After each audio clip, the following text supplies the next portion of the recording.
The witness table is reserved for people who wish to testify. Oh, by the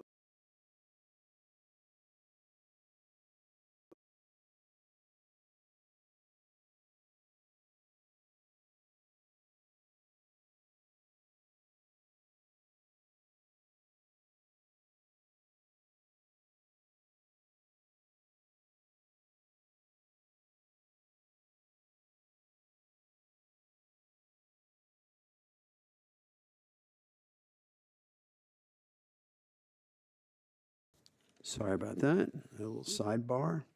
The witness table is reserved for people who wish to testify. No video recording or photography is allowed from the witness table.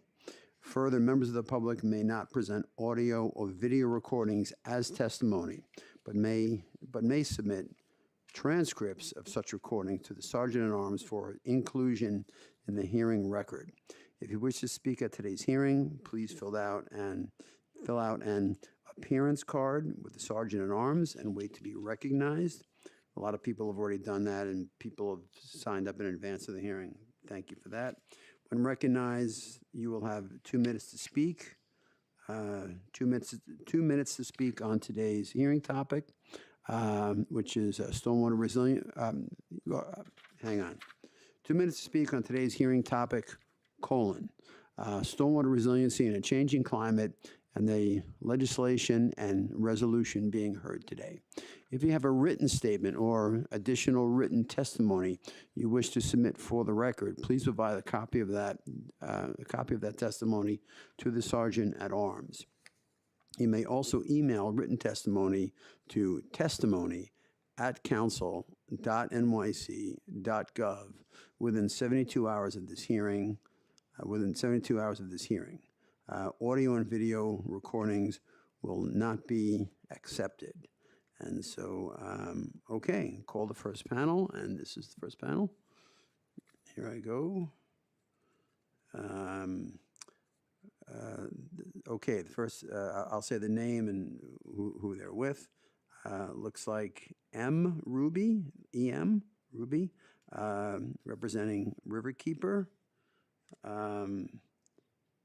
Caroline Chen, New York Lawyers for the Public Interest.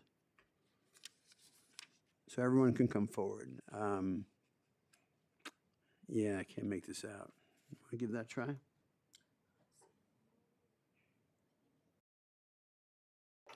Samuel, we figured out the first name is Samuel, and representing Field something. What's that? Is Samuel here? Okay, great. Sorry about that.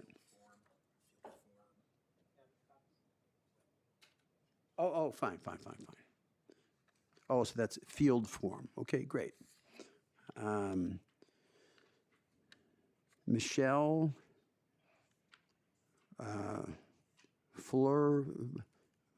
Florentin, maybe? New York Lawyers for the Public Interest. Sorry, we're both on the New York Lawyers for the Public Interest, and I can speak on behalf of the organization. We just weren't sure what time it would go, and I had to leave in half an hour. So we can take Michelle out of the rotation. Oh, okay. And so, Thank you. So what?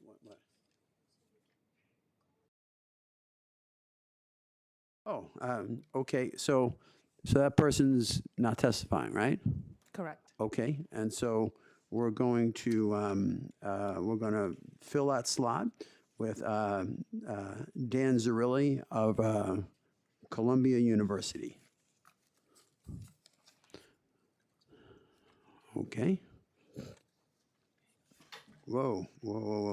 Okay, let me just get this paperwork out of the way. So I have a statement from Riverkeeper. Oh, I got a printout of my own district. Okay. Field form. And remember that people are limited to, and you had to wait all this time to like talk for 2 minutes. Life is unfair. I'm not trying to be funny when I say that. It's not fair. But okay, so we have the panel set, and why don't we go from my right to my left, and if you could identify yourself for the record. Oh, don't you have to swear him in? There's a whole other thing. Oh, no, oh, so we're not doing that. I read everything I needed to read, the preamble? Okay, and so, so the sergeant will set the clock at 2 minutes. Please state your name for the record, and we look forward to your good testimony. Thank you, Councilmember Gennaro. My name is M. Ruby, and I'm the Senior Coordinator for Advocacy and Policy at Riverkeeper. I appreciate the opportunity to testify today. Since Hurricane Ida, stormwater resiliency has become a major concern for New Yorkers in every borough. In fact, flooding is now the top public health threat facing New Yorkers, according to NYC DOH's 5-year jurisdictional risk assessment. This is the new normal for New York City, and increasing stormwater resiliency is absolutely essential in order to reduce street flooding and protect New Yorkers. Riverkeeper today will focus on Intro 1352. Intro 1352 is designed to increase stormwater management on private properties and specifically applies to residential buildings in the combined sewer system that have a front yard with an area that is at least 20% of lot coverage. This scope leaves out many residential lots that have significant back and side yardage, as well as all non-residential lots, forgoing the opportunity to address some of the largest contributors to stormwater flooding and pollution, commercial and industrial properties. While Riverkeeper supports the intent behind Intro 1352, in order for the bill to be effective, we ask the Council to ensure the following: that the scope of the bill is sufficiently broad by considering recommendations to 1, conduct a preliminary mapping to better understand what residential lots this legislation would apply to. 2, review current zoning to examine opportunities for similar requirements for planting and permeability for back and side yards, as Zoning Resolution 23-613 currently requires for front yards. If zoning can be updated to include the above, introduce follow-up legislation to expand the program beyond this scope. If it cannot, decouple this legislation from Zoning Resolution 23-613 and apply the requirement more broadly to encompass overall yardage, not just front yardage. Further, to ensure that the bill will retain flexibility for homeowners by allowing for downspout disconnections to green infrastructure that is not directed toward the street or located in the front yard. And to introduce legislation to require on-site stormwater management practices and permeability requirements for non-residential properties, particularly targeting large impermeable lots. Further, we would like Intro 1352 to be consistent with parallel efforts to increase green infrastructure on private property and manage stormwater citywide, including through the Rain Ready New York Act, and particularly to ensure that the Unified Stormwater Rule and the Stormwater Master Plan are properly funded by including more funding in the FY27 budget. Yeah, I'm going to need your wrap up. Thank you very much. Thank you very much. You know, this is the kind of testimony that I dream about. You know, that's like really focused, on point. We support the bill. You know, it was great because we just like focused testimony. Like, tell us what you want. You know, so I mean, like a lot of testimonies, like philosophy. You know, but this is very, very much on point. Always been great working for Riverkeeper. I have a Riverkeeper hat, by the way. I got the black one, and then I got the one from a long, long time ago where it was like all kind of, yeah. We need to get the new logo hat in the mail to your office. So, if I'm allowed to accept a hat, we'll have to check the ethics people, whatever. But I proudly wear my Riverkeeper hat. That's a hint to other, environmental organizations that might want to give me some swag, under $5, and so thank you. Please. Good afternoon. We have water bottles at NILP. Happy to Water provide one. bottles. Interesting. Yeah. Good afternoon. My I name have is Hal's. Yes, that's recyclable, but we have Yes, it is. I'm gonna Stainless consume steel. it. Yeah. My name is Caroline Chen. I'm the Director of Environmental Justice of the New York Lawyers for the Public Interest. Thank you for having this Oversight Committee. I'm not here to speak about the intro bills that were on the agenda today because we haven't had a chance to look at them, but I am really encouraged by all the initiatives that were presented today and discussed with the various commissioners and deputy commissioners that prioritize this area of work because it's incredibly important to communities, as everybody has acknowledged across the board today. I'm here today to talk about our community clients in Southeast Queens. I know Queens was touched on by other members today. We issued a report, NILP issued a report earlier this year on this inland flooding issue that is confronting Southeast Queens, disadvantaged communities, communities of color, low-income owners of homes that are heavily impacted by flooding that occurs over and over again in their districts. For example, we have in South Jamaica a street full of homeowners that are impacted by shared infrastructure that is outdated, that the DEP promised to repair and fix in 2023 within the next 3-4 years. That's next year in 2027. That we found out earlier this week from BP Richards' office is now delayed by 2 years for reasons that are not known to us. We have been trying to engage with DEP since 2023 to get insight on that progress. And we've been stonewalled every step of the way. We've engaged with city council members, with other agencies to try to engage DEP specifically on this, which I think is a very clear ask and a very concrete target. And unfortunately, we can't get engagement from DEP. So I think what we're trying to do here and highlight here today in front of you, because you can't get answers from DEP, is to continue your oversight of laws that have been passed. In the last year, for example, you've passed Local Law 70, which you have co-sponsored. You've passed Local Law 87, which again, you have co-sponsored. And we urge you to please. I'm going to give you just a little bit of latitude because this is of interest to me. Yeah, I mean, everything's of interest to me, but this is. Thank you. Go ahead. Yeah. Thank you. Local Law 97 is about a comprehensive stormwater plan that is tasked to DEP. Local Law 87 is about creating a Southeast Queens task force, and it's supposed to be holding public hearings. Since the law has passed, we've gotten nothing from DEP about what's happening, whether they're planning on it, whether they're allocating, whether they're studying, providing staffing studies on those laws. Okay, so here's what we're going to do. When this panel is done, I want you to meet with my legislative director, Josh, right here. He's going to meet you back there. We'll, we got the borough commissioner, Alfonso, right? And so get her, so you and Alfonso and the witness will all have a conference call and figure out like what's going on. He's a super responsive guy, and he is the Queens Borough Commissioner. So we'll get you set up with him, and then Alfonso will have to like answer to me if things don't like go right. Incredible. Thank you very much, Chair. No problem. It pays to show up, And I thank the New York lawyers for all the good work that you've always done, even though you never give me a hat. Okay, and then so. Thank you. Please, and now this is field form. I have your testimony here. Sure. My name is Sam, and I'm the principal at Field Form, a New York-based landscape design and build firm. I want to thank you, Chairperson Gennaro, and members of the committee for your time today. Field Form strongly supports the city's commitment to expanding flood mitigation solutions. While we support the intent of Intro 1352 to reduce stormwater entering the combined sewer system, we have concerns about how it can be implemented effectively. Many residential sites simply lack the soil capacity or hydrological conditions to infiltrate roof runoff properly.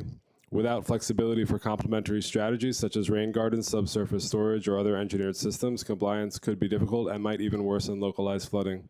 Understanding local geology along with accurate flood mapping is critical to reducing flood risk and protecting public health. Our analysis of Council District 24, your district, Chairperson Gennaro, Yes. found that of roughly 18,000 total lots, more than 11,000 have potential for downspout disconnection and on-site infiltration. Yet roughly 7,000 lots do not have suitable conditions, and even those that do will require site-specific adaptations such as soil amendments, grading, and micro-mitigation updates. Currently, there is no clear citywide framework to help property owners retrofit existing sites for downspout diversion, even where infiltration potential is high. Therefore, we urge the Council and DEP to establish a citywide retrofit pathway with clear design standards, permitting guidance, and funding to make this work feasible and equitable across all neighborhoods. We also recommend refining Intro 1352 to include data-driven design flexibility aligned with DEP's investments, such as the identification of areas that have already received green infrastructure installations, which may be better suited to deal with downspout diversions. Importantly, eligibility should extend to all properties citywide that meet infiltration criteria, not just those with front yards. Many properties with rear or side yard areas could also make a significant impact if included. Field Form stands ready to collaborate with DEP and the Council to ensure that Intro 1352 not only strengthens new design standards, but also delivers a clear, actionable retrofit plan for existing buildings. an essential step towards a resilient, climate-ready New York City. Thank you. Thank you, Mr. Robinson. This is, really good testimony as well. And as we work through what we're going to do on these bills, this is, what you've put forward. No one's done anything like this. So we really, really appreciate your good testimony. Thanks for being here and being patient and waiting. Good afternoon, Mr. Chairman. Yeah. I am. My name is Dan Zarilli. I'm the Chief Everybody knows your name. Everybody knows your name. It's like cheers in here. Yeah, right. I'm here to testify on behalf on Resolution 82, which is supporting the mission and growth of the Climate Museum. One, thank you for holding this this hearing and for putting forth this resolution today. It's a really important topic. So much will already been said today about the climate crisis that's already arrived on our doorstep. I'm proud to say that the work being done here in New York since Hurricane Sandy really is at the cutting edge of climate policy, whether it's Local Law 97, the environmental justice legislation, or all the investments in resiliency happening across the city. However positive all this action is, however, the reality is that we have so much more to do. And one of the answers to this challenge is not just technical in nature. It really requires a cultural change in how we relate to our only planet and its natural, social, and built systems. The Climate Museum has been a key player introducing culture alongside the policy, technology, and finance themes that dominate climate discourse. And if we hope to make more progress here in New York, we need an even more stronger focus on culture to activate the public. When I served as the city's chief climate policy advisor, I was proud to work alongside Miranda Massey and the Climate Museum and see firsthand the success of groundbreaking public art exhibitions like Climate Signals, which introduced easily digestible climate messages to New Yorkers in familiar public spaces. Similarly, at Columbia University, we've been proud to work alongside the Climate Museum as part of our teaching and education mission, with the Climate Museum collaborating with us to teach students, to oversee student capstone projects, and help new students understand these cultural challenges. These are just a few examples of the reach and importance of the Climate Museum, and we're at such a critical moment in which the city can continue to expand its work, and the support for an organization doing so much to create the conditions for positive change is essential. I wholeheartedly endorse this resolution. I encourage the council to pass this resolution in order to amplify the good work of the Climate Museum, which will continue to help support the city in generating the work that we need to see happen to protect all of New Yorkers. Thank you. Thank you, Dan, not only for being here today, but all the things you've done over the many, many years to make this a more sustainable city, a more resilient city. Because you came on when I created the Office of Resilience or Resiliency, as it was called then, you took control of that, did wonderful things, and it was. I really have a lot of respect for everything that you've done and are still doing. And you're such a young man still, so much more to do. And so, thank you for those kind comments, Mr. yeah. Chairman, and thank you for your leadership in supporting all of this work. It's been critical. Everything that's happened since Hurricane Sandy really came out, out of that experience, and you were at the start of it. So thank you for your leadership. it was a whole thing, but thank you very much, Dan. I appreciate it. This was a great panel. And so we're going to call the next panel. Remember, New York lawyers, you're going to meet with Josh over there, and we're going to work on your problem. Okay.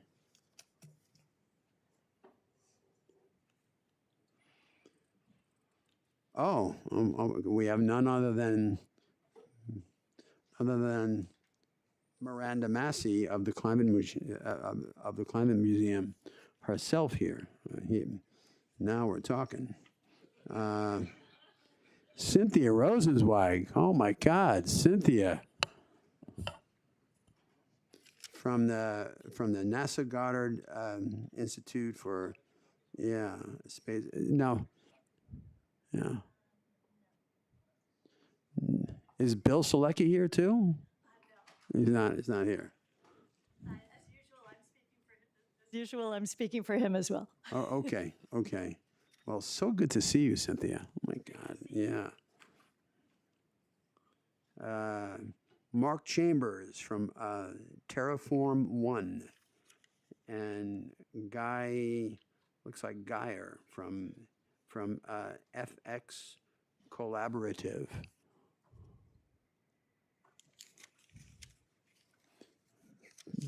The pocket square and everything. My God, this is like This is serious business here, you know.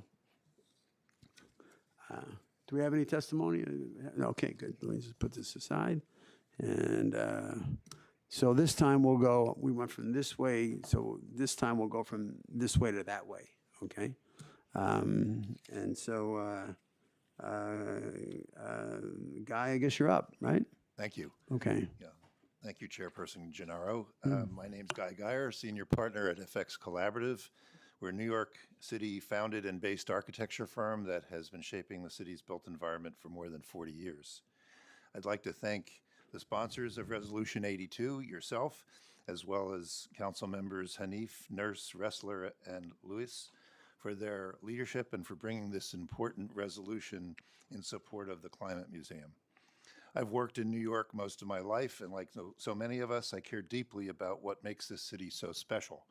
Its diversity, its creativity, and its spirit of community. At FX Collaborative, we've had the privilege to design many civic and cultural projects across the city, including the Javits Convention Center and the Statue of Liberty Museum, always with the goal of making New York more vibrant, equitable, and sustainable.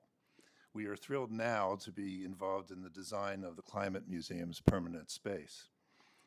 I'm here today to urge you to support Resolution 82 and express strong support for the Climate Museum. We believe that the museum will be a genuine community benefit, a place where people can come together to learn, to create, and to connect, and as a result, to learn how climate change is affecting us and what we can do about it. The museum will be perfectly located adjacent to the 7 subway line, the Belle Abzug Park, and near the terminus of the High Line, helping to extend the cultural energy that runs along the west side from the Whitney to the Shed and to the Javits Center. This project is about creating public spaces that reflect who we are as New Yorkers, open, inclusive, and forward-looking. Thank you, Chairperson Gennaro, and thank you to all the council members and sponsors for your time, your leadership, and your dedication in keeping New York City dynamic and welcoming to everyone. Thank you very much. I appreciate you being here today and the good work of your firm, which I'm now familiar with, and so that is also that's also great. So thank you. And Mark, right? Okay. Yeah. Pleasure. Pleasure. Same. Good afternoon, Chairperson Gennaro. Thank you for the opportunity to testify in support, strong support of Resolution 82 and the Climate Museum. My name is Mark Chambers. I'm a licensed architect. I am the executive director of Terraform One, which is an ecological design and research laboratory here in New York City. But I don't just come here in that capacity. I speak today as someone who has spent a career advancing public policy at the intersection of climate and equity and design, serving alongside Mr. Zerilli and many others here as Chief Sustainability Officer for Mayor de Blasio and later as Senior Director for Building Emissions and Community Resilience in the Biden White House. Across these roles nationally and here in New York City, I have seen the crisis not only as a technical challenge, but also as a cultural one. Transforming our civic culture, how we talk about, imagine, and participate in climate action is essential if we are to meet our city's commitments and also our obligation to lead others by example, particularly when others in positions of power won't.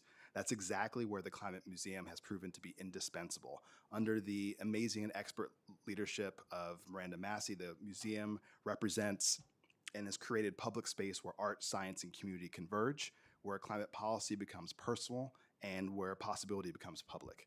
Its exhibitions, youth programs, and free events, including on the stage of the Apollo, Climate Speaks, which is a lifetime goal of mine. And the free events have engaged tens of thousands of New Yorkers, turning abstract data into shared civic experience and inspiring concrete local action. And for those of us that have spent our lifetime working and implementing climate policy, we know it can be a blunt instrument. Climate Museum wields a precision and an empathy that policy alone cannot, helping communities to interpret, to challenge, and ultimately to co-author the future that we're all building together. So I encourage you absolutely to support this resolution, to strengthen New York's leadership by supporting the Climate Museum as a vital cultural infrastructure component of this city. Thank you. Thank you very much, Mr. Chambers. And it's just your resume reads like a screenplay of a major motion picture. And so I'll be looking for that on Netflix. And so he's got the whole look too, you know, just like, you know, serious guy, you know? Yeah. And so thank you. This is we're killing it today, boy. Yeah. And now, you know, it's like the legend of, you know, Cynthia Rosenzweig, who I've known for a real long time, and, you know, and wow, you know, it wouldn't be NASA Goddard without you. And so, Cynthia, hit it. Thank you, Yeah. thank you, Chair Gennaro. My name is Dr. Cynthia Rosenzweig, and I'm a climate scientist.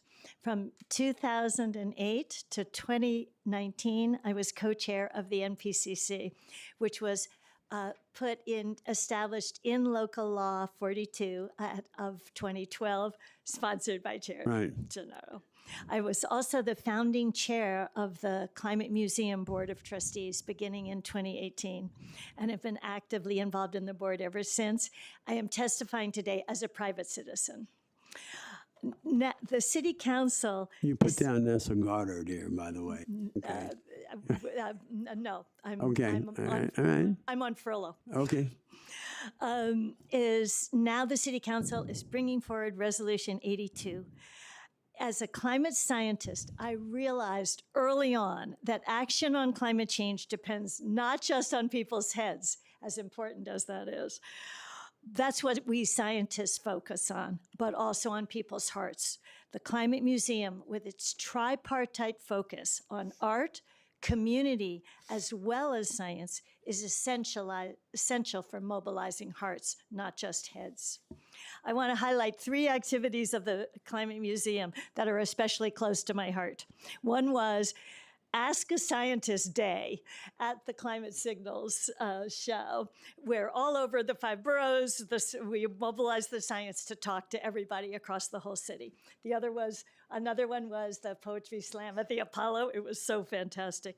And then the End of Fossil Fuel pop-up show in Soho. I lived in Soho for many years, and it was so great that the museum brought something so serious yet engaging in the midst of all the boutiques and restaurants of Soho.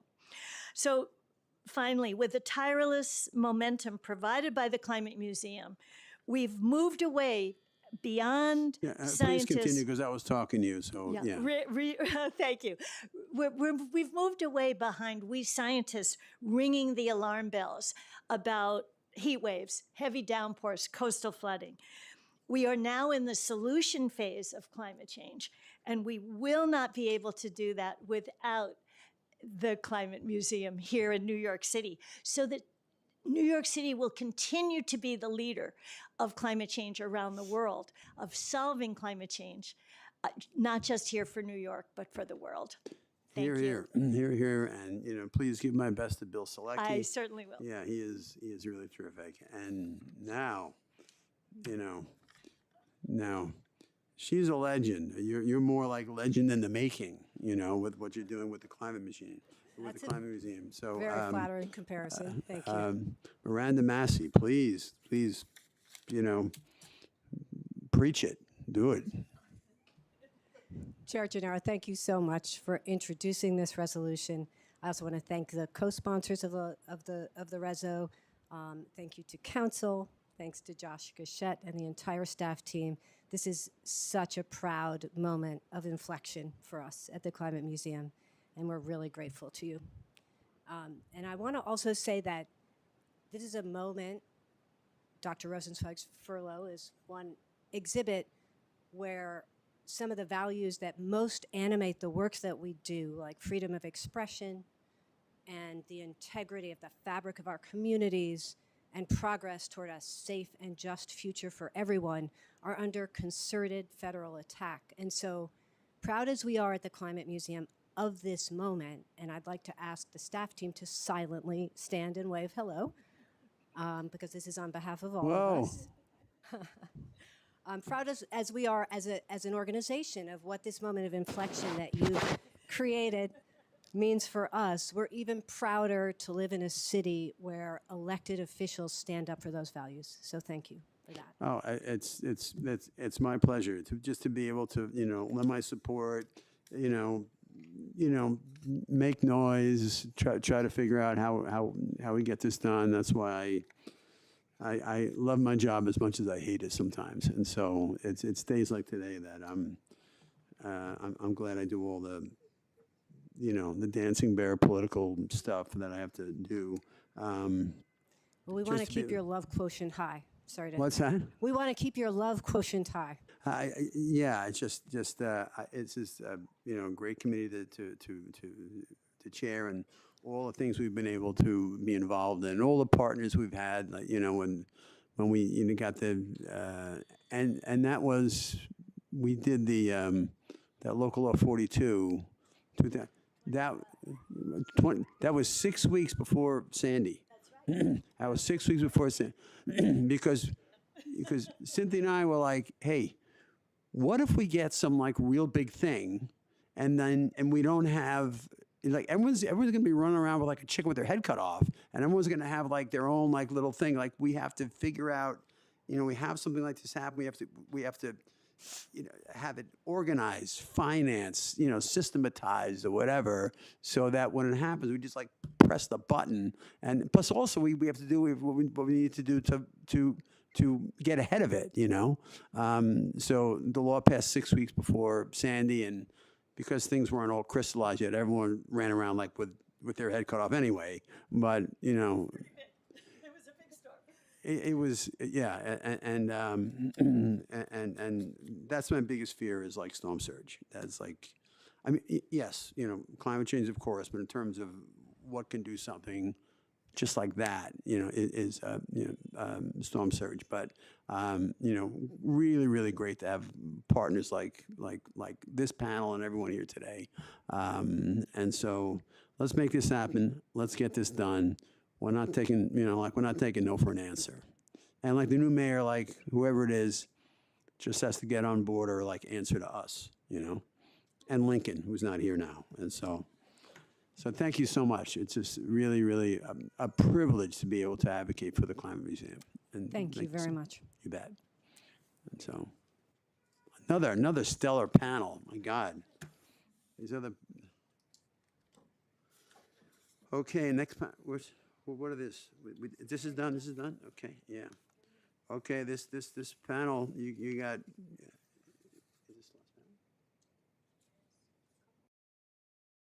Okay, all right. So this panel's got pretty big shoes to fill. Okay, looks like Vicky Cerullo, New York Climate Exchange.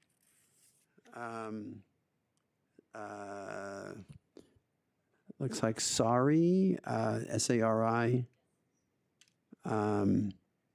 Last name I'm having trouble, but okay, a good friend. Okay, there you go.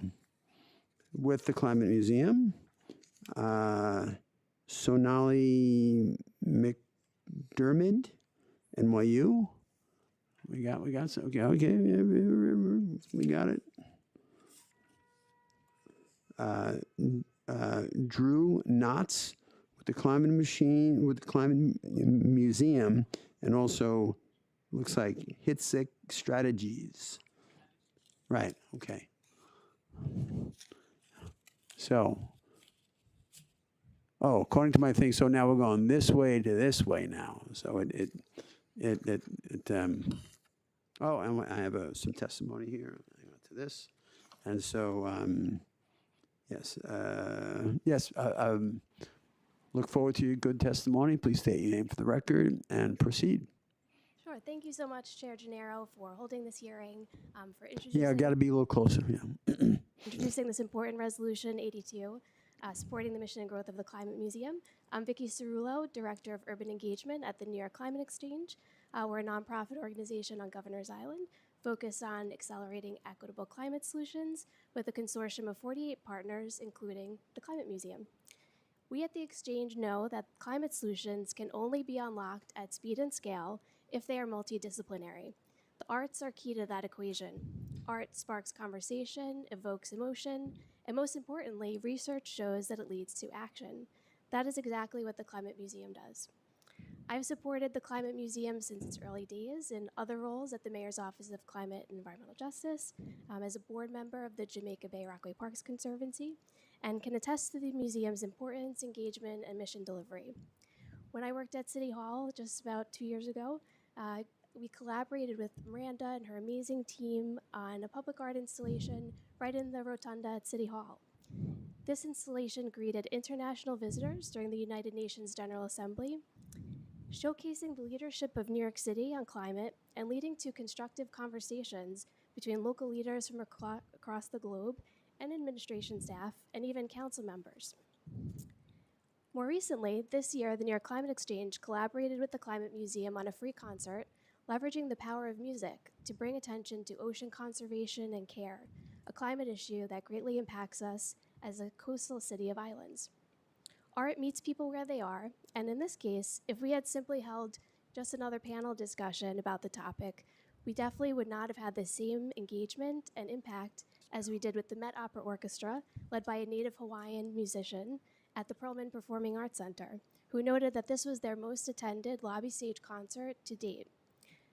This event, in partnership with Billy Noyce Project, led to increased commitment from attendees to care for the ocean, volunteer their time with all of our 33 community partners.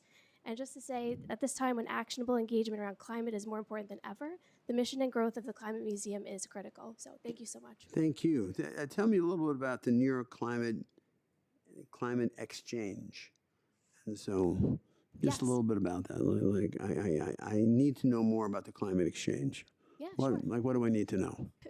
So we're so thankful for the city's support of the Climate Exchange. We're building a climate campus on Governor's Island. Oh, the Breaking whole. ground next So year. you're part of the whole hoopla there with Stony Brook and all that, right? Yes, yes.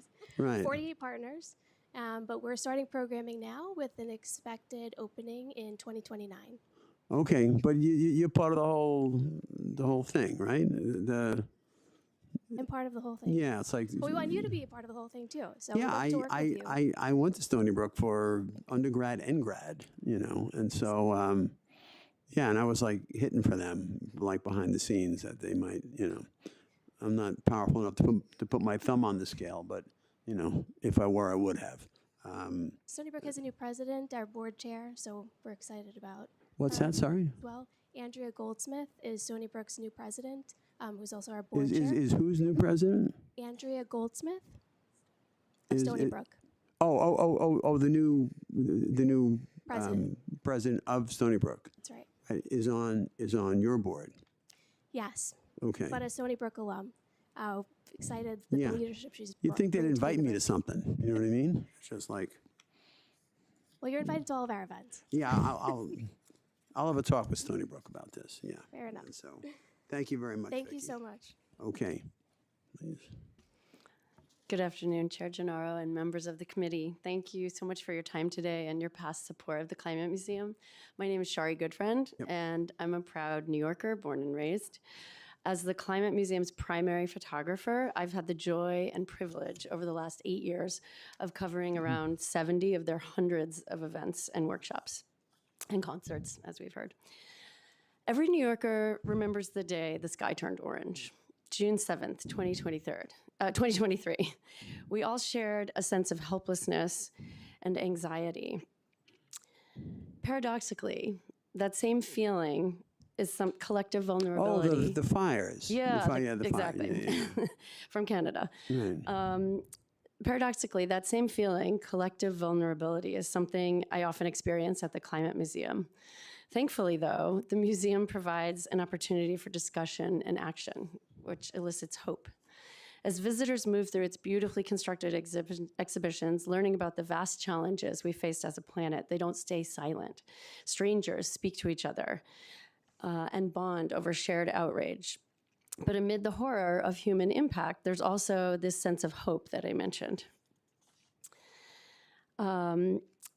Information presented clearly and aesthetically is grounding. The museum helps us confront a very existential question. Where do we fit in, and what can we do to ensure a safe future for our planet and humanity as a whole?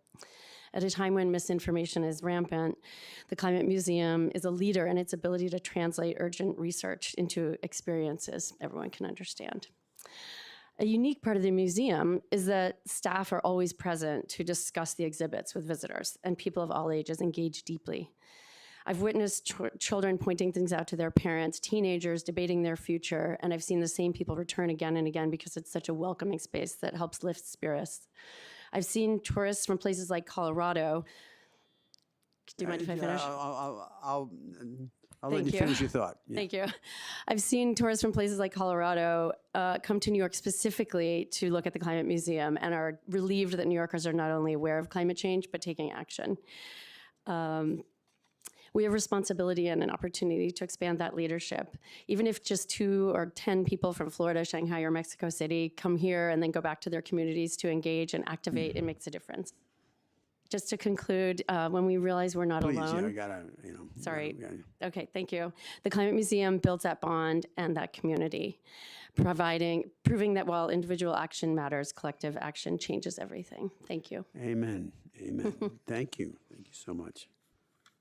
Okay, next witness. Yeah, thank you, Chair Gennaro and committee members for your support of the Climate Museum. I'm Sonali Shukla-McDermott. I'm a climate scientist, associate professor, and chair of the NYU Environmental Studies Department. What's your name again? Sorry? Sonali Shukla-McDermott. Oh, okay, got it. Yeah. Oh, and here's your, got you. I'm there, I'm there.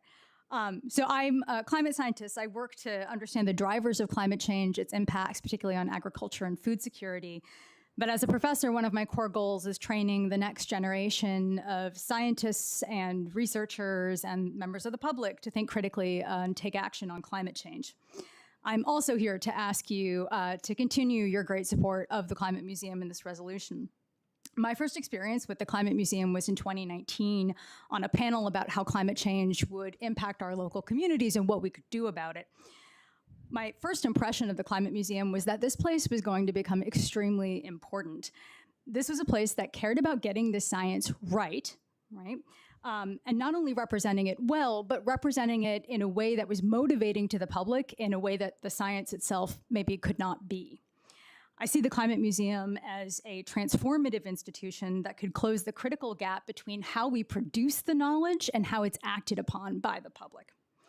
After this experience, I have sought out engagement with the Climate Museum. I serve on their scientific advisory panel, and I've worked with their tireless staff to conduct workshops for grade school students to incorporate rigorous climate science into creative expressions of climate action and justice. These workshops are critical because they give our children, our local children, the tools, knowledge, and experience they need to be well-informed citizens. More generally, the Climate Museum, through their programming, empowers people both here in New York City and visitors from elsewhere to see their agency and maybe even their responsibility in tackling the climate crisis. More recently, I've asked the Climate Museum for their help to conceptualize, if I may just finish the thought, Sure. Conceptualize a new exhibit that raises awareness of how recent migrants to New York City may be experiencing climate change. And I say this because it's not just that I'm giving advice to the Climate Museum, it's that the Climate Museum can actually inform the work at our institutions of higher education in New York City. And so the Climate Museum is not just a place to learn about climate change, it's a place to gather our community and galvanize our community towards action and create the city and the world we want to live in. So thank you for your support, and I hope you'll continue it. Thank you. Thank you, Professor. It's a privilege to have you here, and thank you for all of your great work at NYU and at the Climate Museum. Thank you. And yes, and okay, you're right here. Drew Knotts, right? Yes. Okay. Hi. Good afternoon, Chair and members of the committee. Thank you for the opportunity to testify today and for your ongoing support. My name is Drew Knotts, and I'm a former volunteer and social media intern with the Climate Museum. I'm here today to urge you to pass the resolution supporting the Climate Museum's mission and expansion. I was born in 2002, and I've grown up witnessing enormous social, political, and environmental change. My generation has seen the country unravel in many ways during the most formative years of our lives, even as we're told that this is the best it's ever been. Meanwhile, our planet is deteriorating. And the future we were promised feels increasingly uncertain. According to a survey published in the Lancet Planetary Health, 85% of Gen Z across the US are worried about the climate crisis, and nearly 2/3 agree with the statement, humanity is doomed. The concerns aren't youthful hysteria, they are real fears of a generation inheriting a world in crisis. The Climate Museum does more than educate people about the climate emergency, it restores hope. During my time as a volunteer, I watched visitors wander in off the streets of Soho, often not expecting to be changed by their visits. I watched families sit together at the drawing station and children and adults be taken over while drawing their favorite parts of the planet. I listened to visitors describe the relief of a space where they realized they weren't alone in caring. I even watched audiences laugh at a night of climate comedy, finding joy and community amid the mental chaos conversations about climate often bring. For me, the museum was deeply transformative. I discovered it at a time in my life where I was an undergrad student rethinking my plans for law school and a political career due to extreme burnout. What I expected to be another college volunteer role became one of the most meaningful experiences of my life. I learned that art, storytelling, and culture could be tools for justice and that my own strengths could serve a purpose greater than myself. The Climate Museum taught me how to turn my anxiety about the future into action, creativity, and hope. New York City has always been a hub for cultural and political revolution, a place that challenges what's possible. The Climate Museum continues that legacy. It embodies the spirit of the city, art meeting activism, education meeting empathy, and grit meeting hope. At a time when cultural institutions like the Climate Museum face unjust political attacks and our country feels increasingly unfamiliar, we must choose to invest in spaces that bring people together to act for the common good. Today, I'm asking you to stand with us to support the Climate Museum and help it continue its vital work. I am asking you quite simply to continue to have hope. Thank you. Thank you, and I have to comment on your remarks, which were wonderful. Your testimony. You know, when I speak to a lot of groups, and you know, I speak to young people. I used to teach Queens College, and you know, I was working with the council, but I also taught.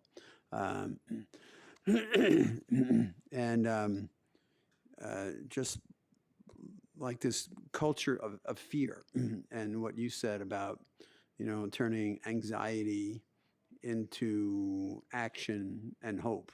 You think I'm not listening up here. I'm listening. You know, I think that's a critical message. We're having, you know, kids growing up in fear, and I don't like it. And so, for me, who am I? But, you know, it's about, it's you know, it's about challenge. It's not about dread. You know, it's not about all is lost. And you know, fear is a poison. You know, being concerned about something, having something get your attention, and you know, being outraged. That's great. That's like energetic. But being, you know, just like, you know, some young people are paralyzed with fear about, you know, like, what's my life going to be like, and am I even going to bring kids into this world or whatever? Stop. No. You know, it's just like, you know, it's your message, and so this is like the perfect message. You know, turning anxiety, you know, into action and into hope and into results and. You know, the world has taken on a lot of things in the last, I don't know how many thousand years. The hell do I know? But you know, we can. I really believe we can do this. And if I didn't believe it, then it's just, I wouldn't be sitting here right now. And so I think this. I don't like kids being scared. Yeah. I had stuff going on when I was young that made me scared. You know. And I remember that. Yeah. Like it was, you know. Fear is I don't know not how a plan. personal I want to get here, but, you know, it's just totally different. But, you know, my mother and father got divorced, and my mother married somebody abusive. You know, I was just a kid. What was I going to do? I was afraid, you know, for her. Yeah. You know,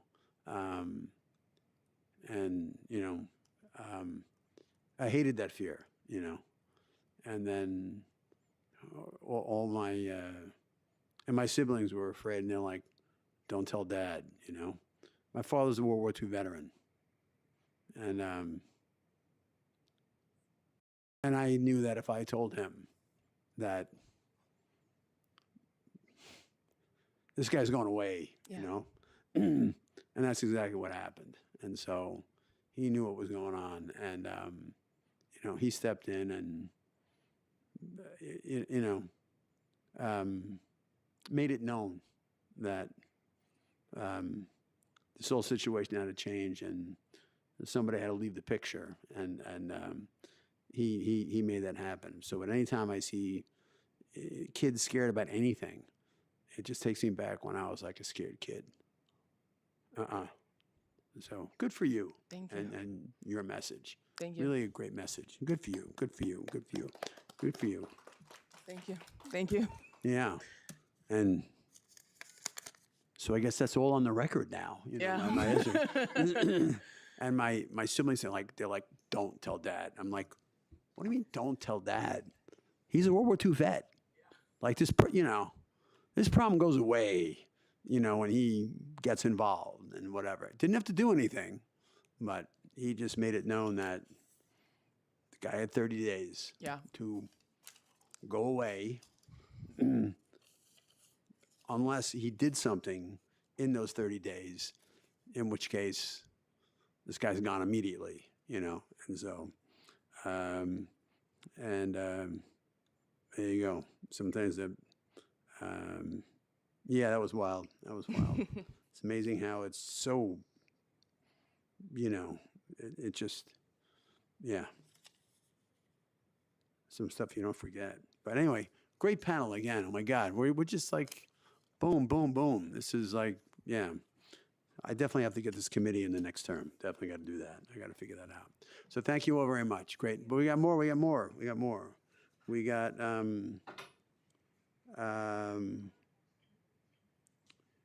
I can't make out the first name. Last name Reed, and who was a student, and David Bergman from Parsons.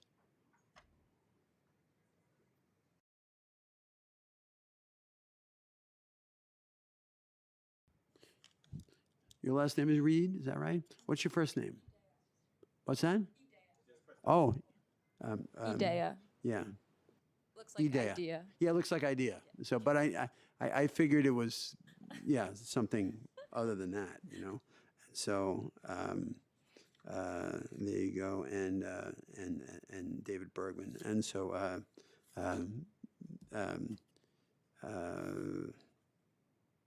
what's your first name again? Idea.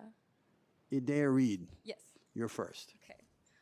Greetings, Chair and members of the committee. Thank you for the opportunity to testify today. Yeah, a little louder, a little louder. My name is Idea Reed. I am a former intern with the Climate Museum, and I'm currently a freelance dancer and assistant teacher at the Toddler Center at Barnard College. My relationship with the museum began in high school when I was 16, and here's where I was coming from. I went to a public performing arts school in Hell's Kitchen. The pandemic had just hit, and that meant I wasn't able to do much of what I love day to day. The catalyst for applying for the Climate Museum internship was after the Black Lives Matter movement of 2020, where I first learned what the term environmental racism meant, and that term hit closer to home than I thought in my Staten Island neighborhood.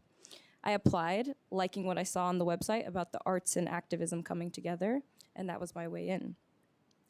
At the time, I had no idea the impact that the museum would have on me. As a high school intern with the museum, I had the opportunity to learn about climate advocacy and climate arts, and that was over Zoom. Over time, learning turned to practice. I wrote a research paper on environmental racism on the North Shore of Staten Island. I spoke at panels and climate policy rallies. I made a dance film about climate change. And as a college intern with the youth programming team, I helped program events that passed along the joy and purpose that the museum gave to me to other young people. Those years of 2020 to 2023 were formative for me and action-filled. The world was seemingly at its most hopeless during COVID, yet I don't think I've ever felt as unafraid and bold as I did then. And it's not that I didn't feel afraid or overwhelmed at times with something as big as the climate crisis. It's that the museum brought those feelings to the forefront and then gave me the tools to turn all that passion and artistry into action. And this is why the Climate Museum is so important. it urges us to feel and use those feelings and turn them into fuel. It's an antidote to the disconnected times that we live in, and it connects us to the climate crisis, to ourselves, to our humanness, which is what all great art does. So thank you. Thank you. Thank you. Well put. Well put. And David, you're up. You're up. Thank you for your patience. Thank you, Yeah. Chairman Gennaro, for the opportunity to express my support. No, for it's a pleasure. I'm just, I'm just annoyed that you have so much hair and I don't. And so I'll I hate see you. what I can do to Yeah, balance I hate that you, out. But hopefully I'll learn to love you. At first glance, though, I hate you. We'll see what I can do about that. Okay. My name's David Bergman. I'm an architect, an author, and professor. I direct a master's degree program in sustainable design and a lifelong New York City resident. And I've been involved for most of that time, many decades, in advancing sustainability in the city and beyond.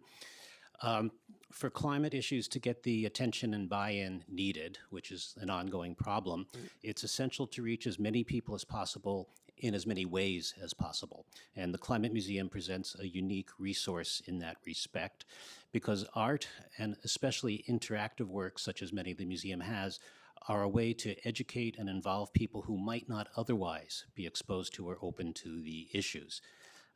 Art is a visceral means of communication, unlike books and articles and talks, and has the ability, and this is something I tell my design students often, that they have a power and ability to reach a different audience from the usual. And I teach sustainable design at 2 colleges. In the time that the museum has existed, I've been able to take numerous groups of students to see what artists, both local artists and non-local artists, are doing, as well as help them see what they, as students and residents, can be doing in environmental action. Their experience is inevitably positive, and more importantly, it's positive in a way that not only educates, but involves and helps show them what the future can be. The museum's work and exhibits are not directed to the typical art-going audience, but to a wider public, including especially younger residents in the city, showing through art the Please issues in continue a because different... you're the last in-person witness, so you get the last in-person witness bonus. Thank you, sir. So you go ahead. So the work of the museum gets to show through art the environmental issues in a different way, a way that perhaps is more relatable, especially to younger people. And I don't know of another resource like it. So thank you for your support of the museum. Thank you, and thank you for all, for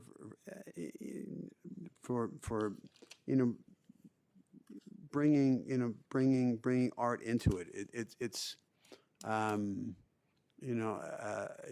it's the ultimate expression. People learn, they go to school, right. Information comes in, and so your being is full of all this knowledge, but so people think that education is all about input, but then people synthesize everything that's in them, and then they put it out there in the form of art. I mean, it could be it could be a written piece, it could be a poem, it could be a painting, and so if we're filling up people with information but not giving them the ability to crystallize that into something that comes from them and that goes out, that to me, from not really an artist, but that's this is my art, whatever. Absolutely. And people have to have the opportunity to express, and if they don't have that, if they're not cultivated, to engage. Yeah, it's in, not in just art, the expression, then though. what's that? It's not just the ability to express it. It's a different way for people to absorb the information, other than words and graphs and charts. It's as I said, it's more visceral. It's more emotional. Sure, and because information is what it is. It's kind of dry, but then people mix that with other parts of their being, and they create something, and it comes forward, and it enriches them because like they made this thing, and then touches people in a way that academic information doesn't. Yeah. And so yeah, I may not know a lot, but I know that. No, I'm in awe of the and artists who do also that. on behalf of everyone here, regarding the Climate Museum, I got a museum story for you, very short. I was an undergrad at Stony Brook studying geology, and there was someone on the faculty, Steve Engelbright. People may know that name. He used to be the chair of the Environmental Conservation Committee in the State Assembly for many years, until he was, pretty recently defeated and went back to the Suffolk County Legislature where he began his political career. But he was a faculty member. Well, he was a lecturer in the geology department, and he was also the curator of the mineral collection. Every geology department has a mineral collection. And he said, well, why don't we make it like a natural science collection? And they're like, we don't care what you do, just as long as you do what you have to do with like the mineral collection. And so he got, he got grants from like the Natural Heritage Trust, and he developed this whole like natural sciences collection. And then he goes, well, we should put this like in a museum in the Department of Earth and Space Sciences, which is where the geology school was. And the university did not like the idea. It's just like, we're gonna have a bunch of school buses with kids coming in. It's just like we're a university, we don't do that. And so I was his like helper and like intern at the time, and I did independent study with him.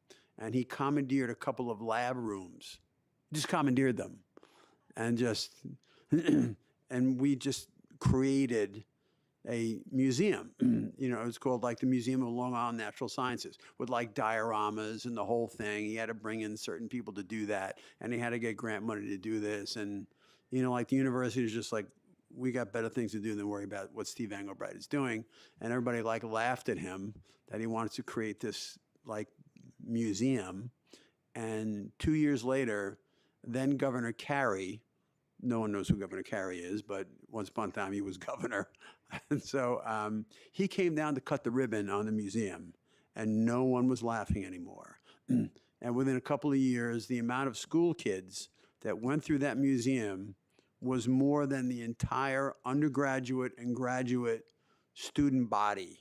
And so, and I got my start in this business by going to a museum exhibit that really touched me.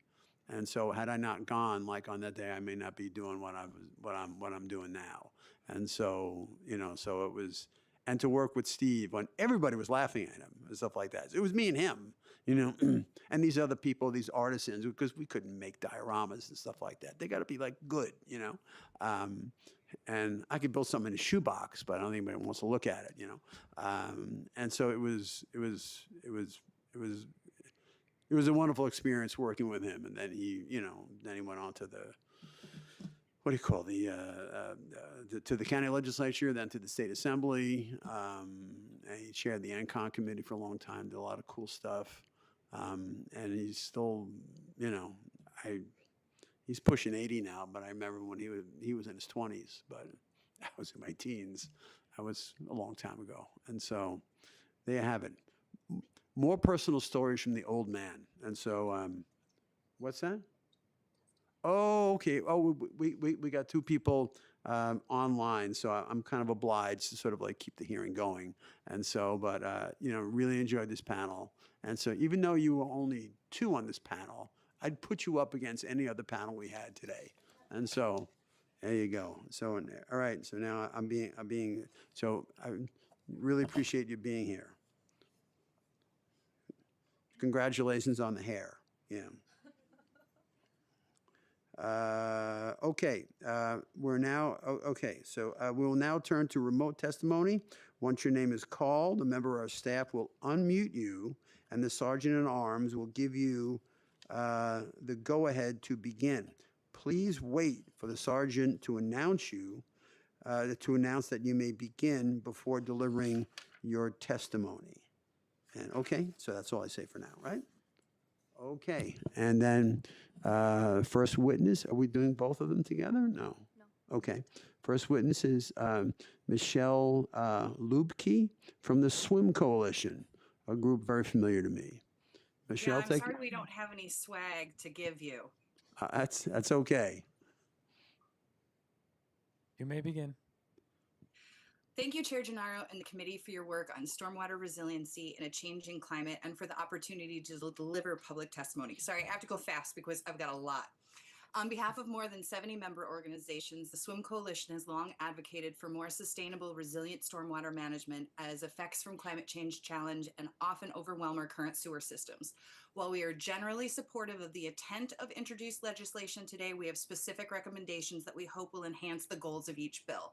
First, we, along with the Rise to Resilience Coalition, strongly urge this committee to introduce a resolution to call on the New York State legislature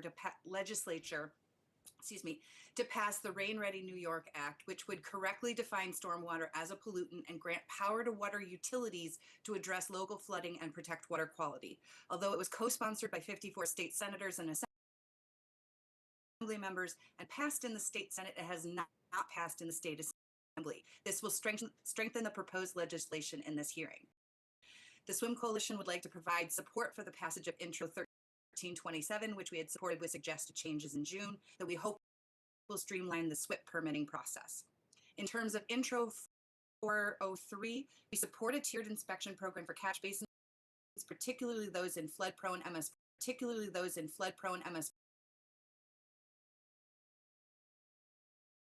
that the City Council allocate additional resources to assess insufficient care for catch basins is contributing to flood events, identify sufficient funding for maintenance, and include community-driven programs like Adopt a Cabins and include community-driven programs like Adopt a Cabins and include community-driven programs like Adopt a Keeper. While we are generally supportive of the intent of this bill, particularly about directing downspouts towards this, potentially causing more CSOs or localized flooding. Intro 1395, the Swim Coalition would gladly work with Councilmember Brooks Powers to find an alternative GI technology for high water table areas that can work without infiltration. Please continue. Thank you. Please continue. Thank you. For 1397, given the testimony and remarks from both DEP and DOB today, we support the proposed study, funding for the study, and a replacement bill that more appropriately fits the realities of New York City. Thank you for the opportunity to provide this testimony and for your leadership in addressing problems related to flooding, climate change, and water pollution. We thank the Council for introducing all of these legislation, and the Swim Coalition, along with our partners at Riverkeeper, are happy to work with Council or any of the other Council members on any of our concerns and recommendations to ensure these bills achieve their goals. Thank you. Thank you very much, Michelle. Certainly appreciate you and all of the everybody that's part of the Swim Coalition. You've been great partners on our environmental journey, our journeys towards sustainability, resiliency, and really appreciate everything that that you do. So, and thank you for your patience in waiting around to give us the benefit of your good views. And no, Yeah, I heard got a lot of stories today. yeah, it was just like, I don't know, just an emotional day. What can I tell you? Thank you for your leadership on this. Thank you so much. Thank you so much. And next witness is Joe Sharap from Greenwood Cemetery. You may begin. Good afternoon, Chair Gennaro and members of the committee. My name is Joe Charup, and I'm Vice President of Horticulture at the Greenwood Cemetery, a National Historic Landmark in a 478-acre green space in Brooklyn. Storms since Hurricane Ida have shown how quickly New York City's sewer system is overwhelmed. When that happens, untreated wastewater and polluted runoff enter our waterways and streets, and the most vulnerable communities are hit the hardest. At Greenwood, we are working to be part of the solution. With support from the state's Green Innovation Grant Program and New York City DEP's Resilient NYC Partners Program, We built a system that now manages 51 million gallons of stormwater every year. With the detention basins, bioswales, permeable pavers, and smart controls that also cut our potable water use by 8 million gallons annually. This summer, we were awarded $1.81 million through the New York State Environmental Facilities Corporation to expand our permeable pavement installations. Thanks to this investment, and in partnership with our great colleagues at the DEP, we'll further reduce runoff into the Owl's Head sewer shed and improve water quality in Upper New York Bay. The climate crisis is happening now. Private institutions like Greenwood must join city and state governments in making bold changes. What happens on our 478 acres affects not just us, but the tens of thousands of Brooklynites around us. I'd like to invite members of this committee to visit Greenwood and see these forward-looking stormwater projects firsthand. Thank you. Joe, thank you, and I'm always amazed by how much Greenwood does and how much of a great environmental partner your facility is. If there was only more organizations like yours that would try to do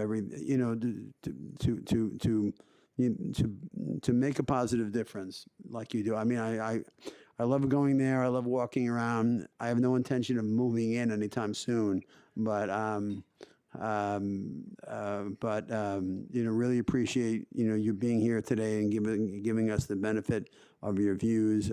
Greenwood is always welcome and here, and we're always happy to partner with you. And thank you so much for waiting so long to give us the benefit of your good views. And I really appreciate everything that Greenwood does to make New York City better. God bless.